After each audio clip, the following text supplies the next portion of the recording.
victory in 1949, the Chinese communists, led by Mao Zedong, start to implement communist reforms, right? So we won't talk about that yet.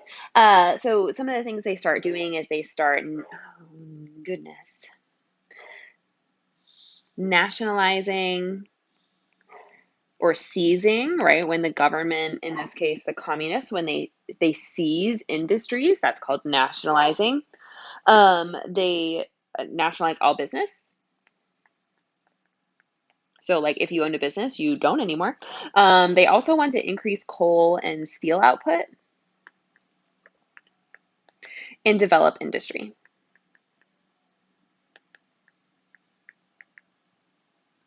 One of the next things that they do as part of their communist project is the collectivization of agriculture.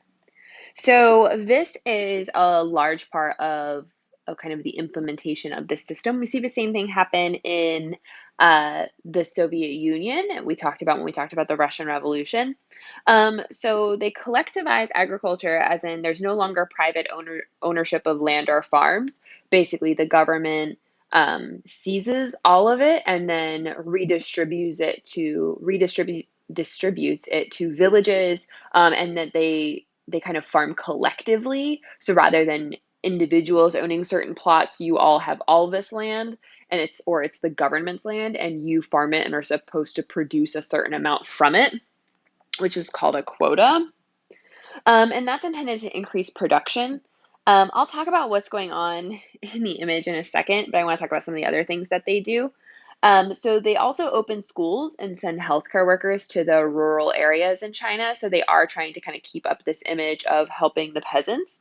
They give women equal rights and improve marriage and divorce laws so that women can seek divorce if they're being abused, for example, and also have access to their children, because before this, if a woman was divorced by her husband, she wouldn't have any access to her children anymore. They were kind of the property of the husband. Um, they also replace traditional Confucian values with communist ideology and this cult of personality around Mao, and persecute members of other religions. So if you weren't Confucian, say you were a Buddhist or a Christian or a Muslim, you're persecuted for those beliefs. Those are not allowed. You could be sent to a labor camp in the middle of nowhere to be quote unquote re-educated. We also see crime and corruption being rooted out.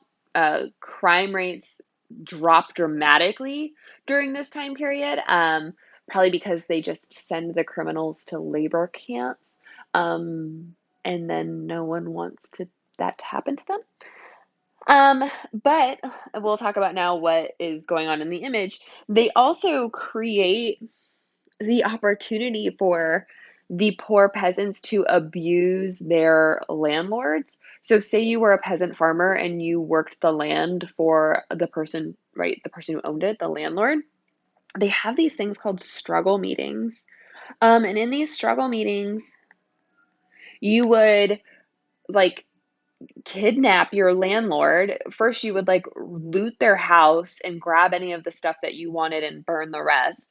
Then you would drag them from their house, put them on a platform. You can see here it's like a desk, and make them wear like a dunce cap, or here you can kind of see he's wearing this sign. I don't know what the sign says, but I imagine it's something really humiliating.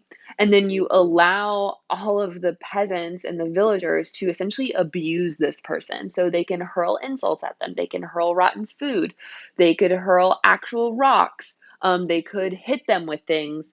And so in these struggle meetings, landlords and property owners are abused, and we think that probably about 1 million end up dying from both the abuse that they receive at the hands of like these mobs, and also after being sent to labor camps for quote unquote re-education.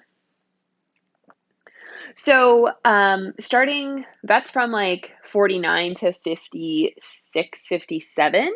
Starting in 1958, Mao, his like 5-year plans along the lines of Stalin and the Soviet Union were not really working. So he really wants to like jumpstart the industrialization of China.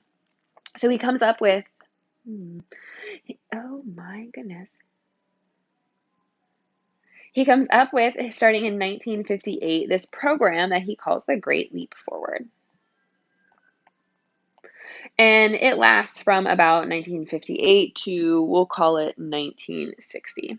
Some people would say 1962. And his goal, right, is to increase industrial output.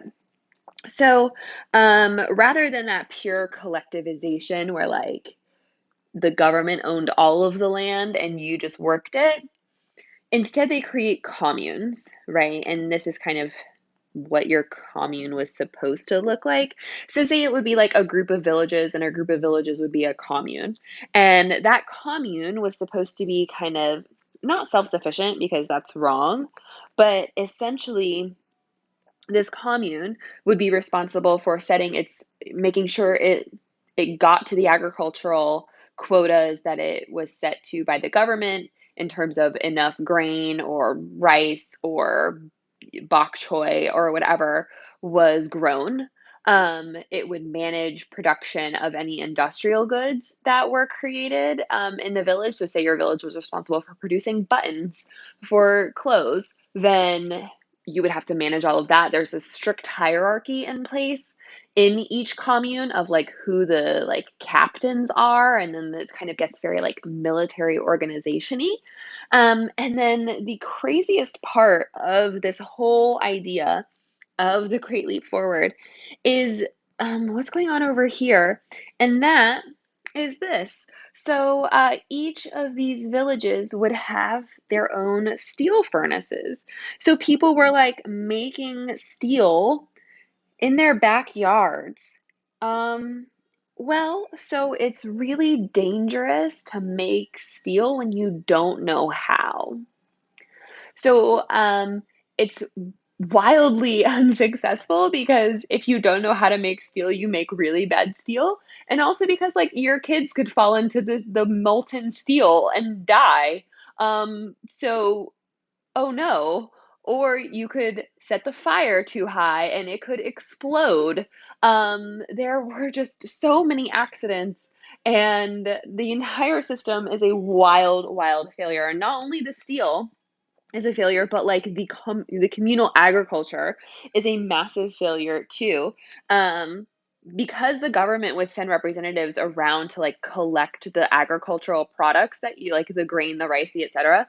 Um, they could take all of your food. So say the government comes and you owed them, 60, we'll jump it up, 6,000 bushels of wheat, and you made 6,100 bushels of wheat.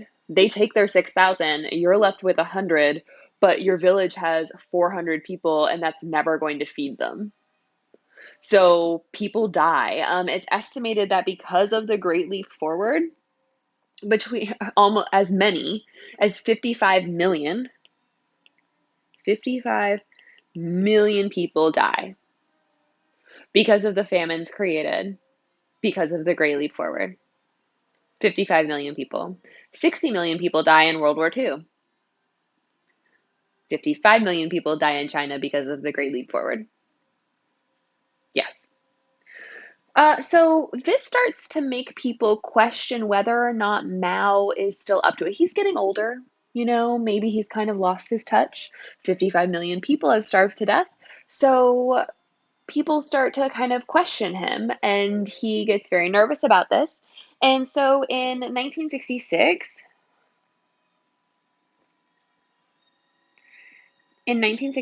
he initiates what's called it's called the Great Proletariat Cultural Revolution, but it's kind of shortened to the Cultural Revolution.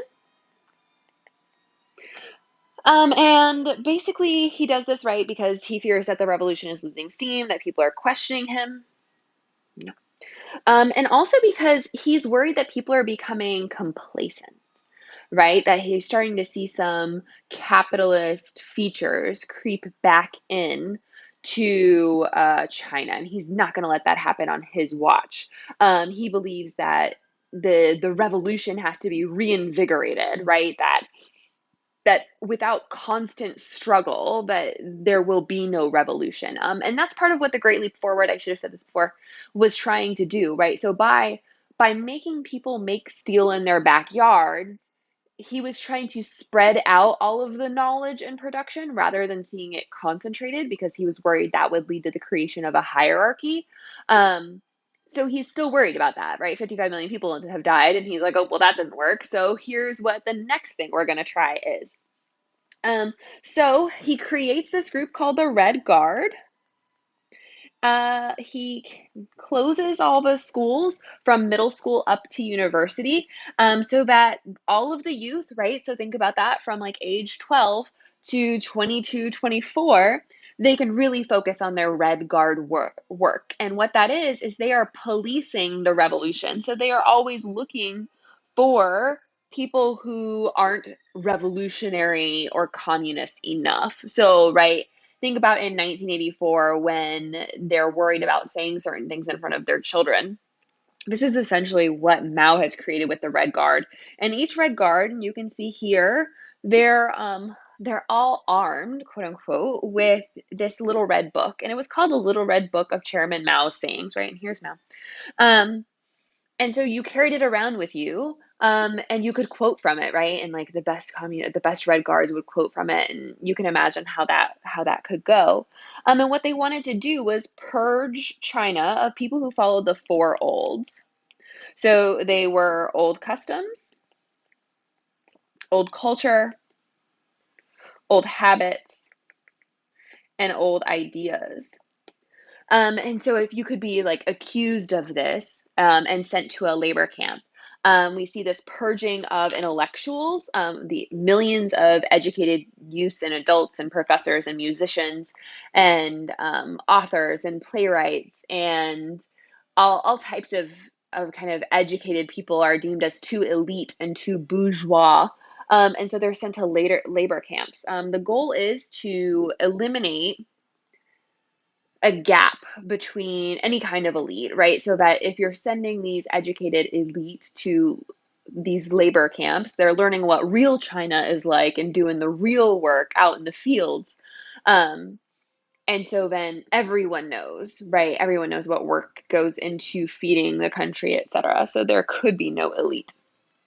Um, Right. You could also be sent anywhere without your spouse. So say that this is kind of aside from the Cultural Revolution, but say that you, right, are working in Shanghai and they decide they really need you in a factory uh, down in Wuhan. They could just send you and your family couldn't go with you, right? Like that freedom was gone. Um, I'm going to talk about these two posters and then we're going to be done. So, right here's Mao, and then look at these sunflowers, right? The sunflowers sunflowers naturally follow the sun, and look here, our sunflowers are following the sun. That is Mao, right? That's not a subtle symbol at all. And then this is another one. Look at all the red, right? Kind of red for communism. You can see they're all waving their little red books. Look how happy and excited they are, all at Mao as they kind of all like raise him up, kind of literally and figuratively. He's kind of cresting on this wave of support from all these eager young people who are so excited to support him, right? And this is kind of that fervor that he's trying to build in the youth. So A, they don't question him, and B, so that they go out and do his bidding in terms of the Cultural Revolution. So these are kind of some of the major developments that take place in communist China that help to define it. Mao will pass away in 1976, and after he does so, the man who comes to power is Deng Xiaoping. And Deng Xiaoping will start instituting a lot of reforms in China. And so the kind of pure communist state that Mao sought to create only lasts as long as he does.